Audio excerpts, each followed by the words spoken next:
Well, the Braves have not started 7-0, but there's no reason to panic. We need to remember this team did not get over the 500 mark until August of last year, so it gives us a new appreciation for being patient when it comes to baseball.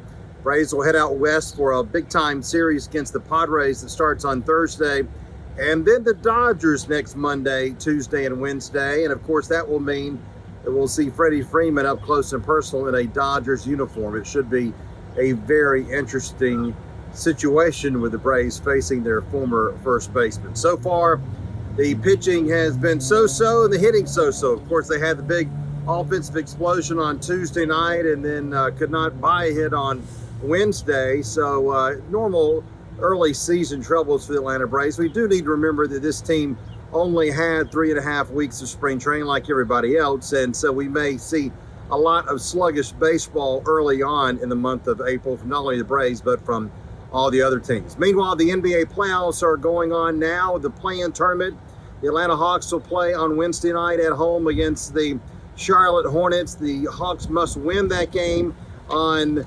Wednesday and then turn around and play on Friday against Cleveland and win that game to get into the playoffs as the 8th seed and then take on the Miami Heat. There's no question this has been a disappointing season for the Atlanta Hawks because we had high expectations after their great year last season when they went all the way to the Eastern Conference Finals.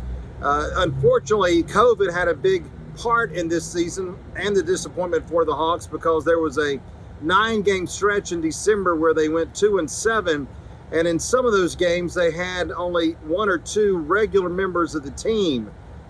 For some reason, the Hawks followed protocol and were able to get others to come on their roster, but that meant that they had to play those games. And unfortunately, they were not as successful as some of the other teams. So that really hurt the Hawks' chances of having a better record and getting into the playoffs without having to go in this play-in tournament. Now, they have a do-or-die on Wednesday night and then a do-or-die again on Friday if they win on Wednesday, and then they'll get in the playoffs. We'll see what happens without John Collins, who will not play on Wednesday, but may play if they win tonight, and then they have to play on Friday. We'll see if he can play on Friday night against Cleveland, but there's no doubt that they have been shorthanded without John Collins for the last 16 games of the regular season. So the Hawks will try to look to get in the playoffs, and of course, they will have a tough chore.